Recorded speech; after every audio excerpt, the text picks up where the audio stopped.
ขอบคุณการที่ให้พ่อก่อนประจำนะเพราะว่าเชื่อที่ไหนสนายอันนี้บอกกับพ่อใช่หรอแล้วแล้วมาอันนี้ช่วยกันสิพันโอ้ยผู้จัดการเนี่ยง่ายดิบ่ลืมชื่อวัดจังไดก็ล่ะ วัดป่าขันติยานุสรณ์วัดป่าขันติยานุสรณ์เนาะอันนี้อยู่ป้าย วัดป่า ป้ายเขียว ขันติยานุสรณ์บ้านนาเกณฑ์นะครับยกโซฟาด่านใหญ่อยู่เด้อช่วงระยะเดี๋ยวนี้ก็4:30 44 นาทีมันกำลังทำพิธียกโซฟาแล้วก็จะได้เดินทางไปที่บ้านเทื่อมครับไปทำบุญร่วมกับเหล่าทหารหารที่เป็นไปพลีชีพเพื่อชาติศาสนานะครับออกจากนี้ก็คงสิได้เดินทางไปบุญก็ขอบุญส่วนนี้ก็ขอให้นำผู้ขาไปถึงเป้าหมายให้ด้วยความตลอดปลอดภัยบุญใดที่กระทำอยู่ก็ขอให้ถึงบิดามารดาของผู้ขาให้ถึงเจ้ากรรมนายเวรให้ถึงแม่ขาดน้ำคงแล้วก็ให้ถึงผู้ที่เกี่ยวข้องทั้งเบิดทั้งมวลปรารถนาร่วมกันได้ครับผมก็ขอให้บุญกุศลครั้งนี้นำพาให้ผมตลอดปลอดภัยอยู่ดีมีแห้งได้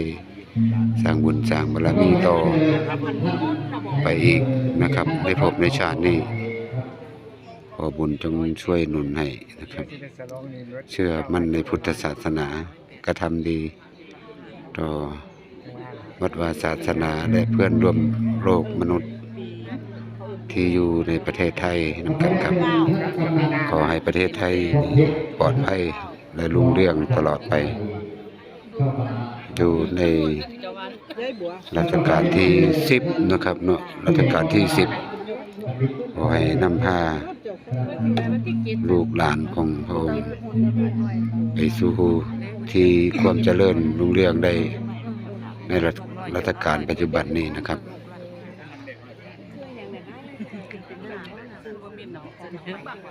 คนยกโซฟาก็หลายอยู่ครับพี่น้อง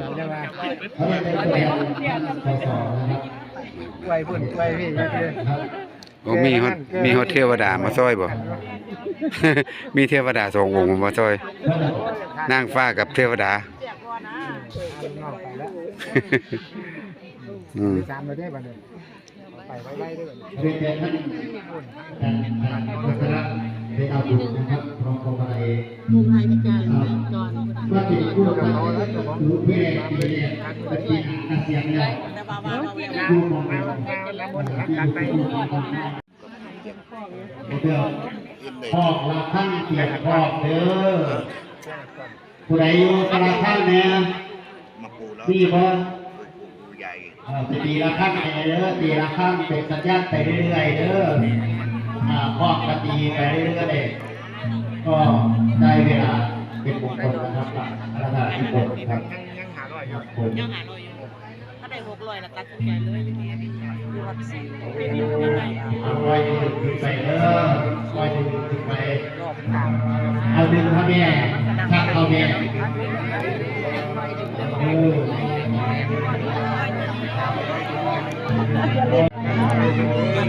ไปแล้ว มันโยมเด้อทำกันเด้อเอา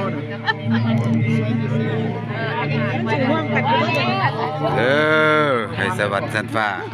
บุญผู้ขาคอยถึงลุถึงพระนิพพานในชาติในภพปรารถนาถึงพระนิพพานอย่างเดียวไม่อยากเวียนว่ายแต่เกิดอีกจนหายถ้าตอนนี้เที่ยวไปดูไรหายไปตายอยู่เดียวจะได้ไปจะไปคนละไส้ไม่ทำการสั่งไม่ได้นั่ง ทางก็ เมื่อคืนนี่ก็แล้วผมก็ไม่ได้กิน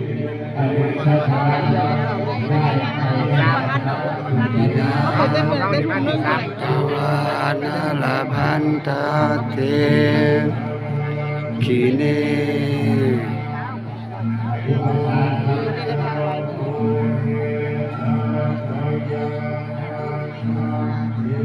ก็เลยพัชรีคนนั้นโอ้พันเอาไว้บอกว่าเรามา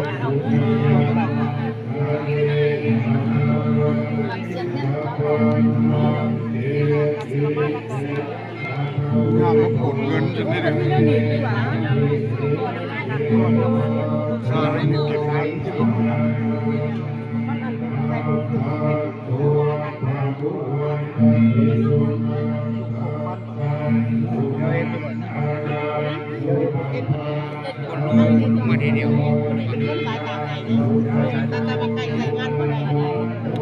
เทสุยิทังพามจาริสุสักขินังยะกัมมังวาจากัมมังอาคินังปะทาคินานิกัตเตปะทาคินาปะทาคินากัตตวานาลาพันเตอาทาคิเน วันอยู่โรงเรียนคือสูงผู้ใหญ่มา ผู้หน่อยไป ด้วย อยู่ยางยาง เล่นกับใจโมโหนี่เรากับไอ้รุ่นเนาะ ปวดดับพืชไปแล้ว ก็เห็นแต่ไอ้รุ่น พูดจับยังไงบุญ นอนไห้ที่บอก อยู่ให้ตั้งหลังในสวนทุเรียนเขาเย็นได้น้ำบอกน้ำเขา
นี่ก็บ่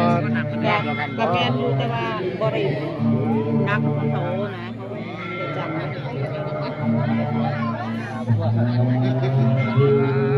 สาธุ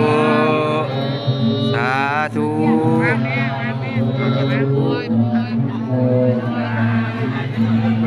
ไปไปเว้ยไม่ว่าจะเดือดข้าง คอยแล้วก็ต้องได้แล้ว ที่ได้ แม่ฝ่ายบริวาร ต่อว่า ย้อนตัวนี้ลงเด้อ ย้อนตัวนี้นะเบิดแล้วพระเจ้ามัดไว้แล้วนะสุดแล้วครับสุดแล้ว แก้ออกตัวแก้ออกให้เพิ่นแน่ เป็นคนชอบกินตลอด แก้ออกให้เพิ่น ปล่อยวาง เดี๋ยวให้พระเพิ่นนั่นเด้อให้ใส่หัวให้ได้ขะน้อย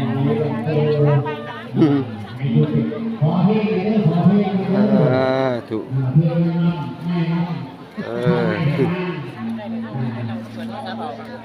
ไปสอบเป็นพยาบาลเป็นพยาบาลได้นะครับที่เราให้ประเทศเองได้เป็นน้องอยู่ หัวลาดมันเกิดเลย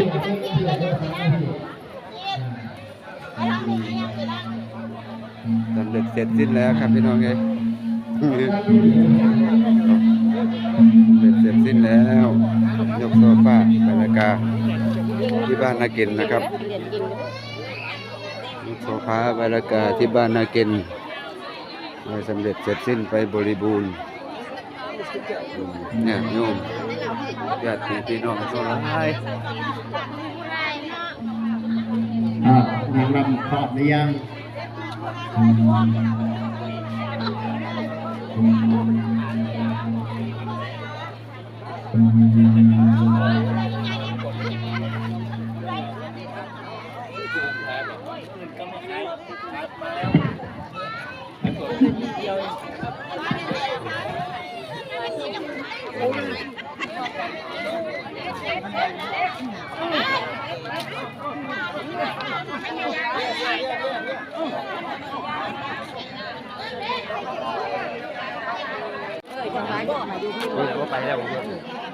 นางฟ้า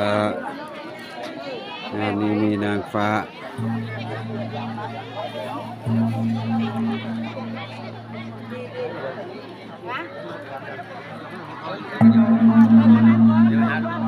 ครับ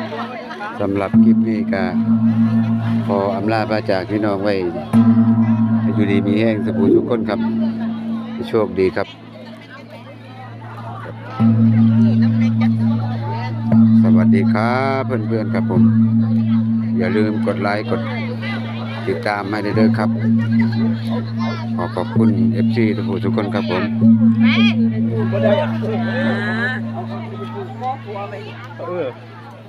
คอนไว้เลย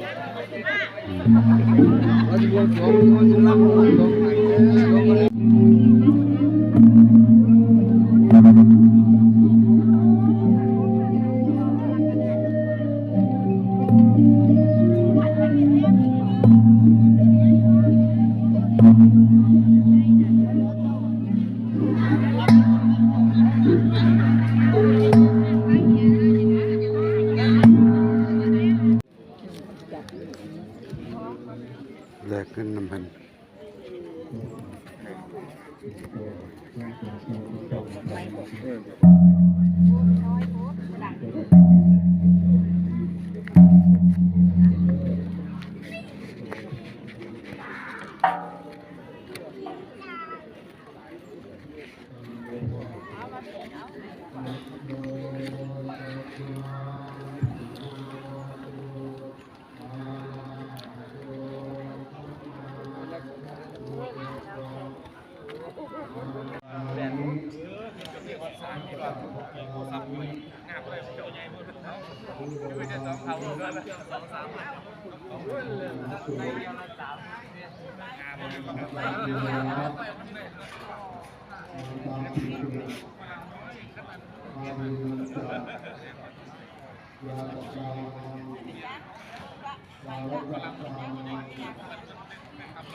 ให้กับหลวงปู่รอดที่โต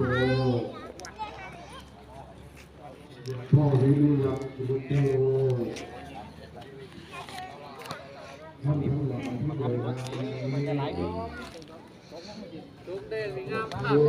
ก็ไปแล้วสิใส่โซฟานั่น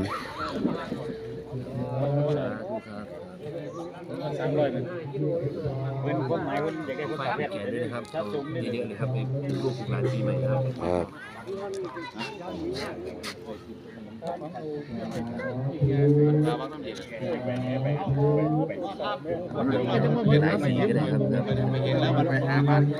เขาไปด้วยนะถูก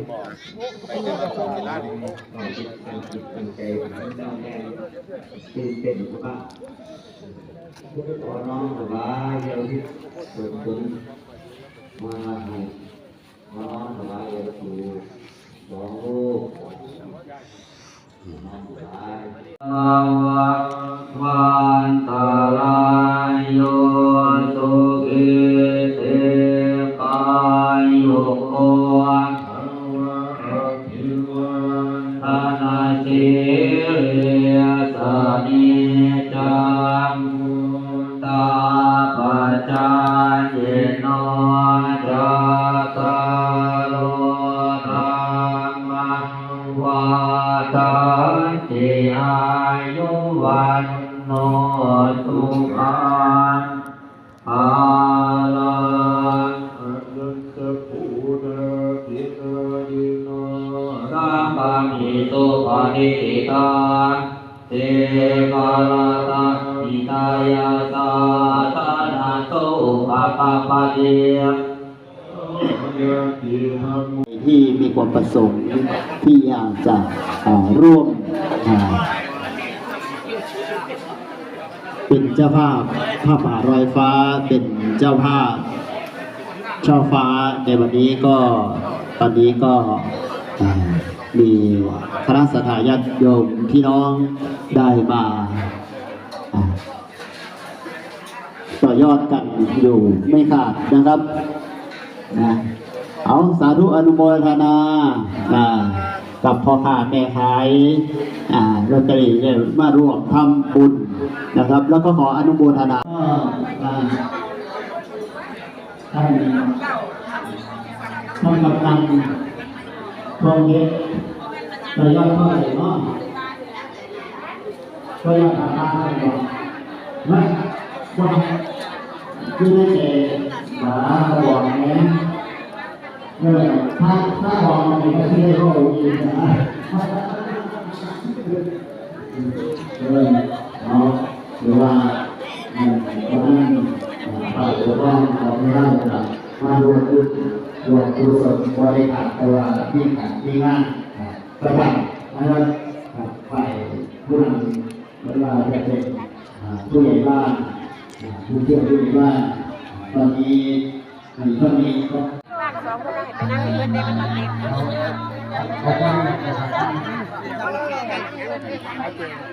มานี่มานี่มานี่ มาอย่ามาไปเลยจะไปนะ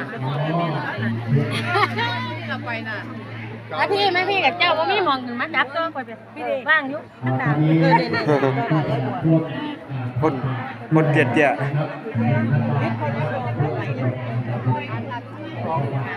ข้างพลัง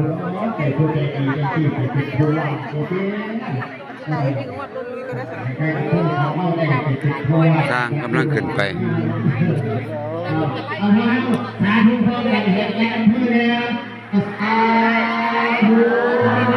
สาธุสาธุท่านบนนายอำเภอ แม่นตัวนายอำเภอเป็นประธานบ่ คนนมอยู่ท่าน หนุ่มๆอยู่นายอำเภอก็ได้ 50 กว่าปีนี่ละ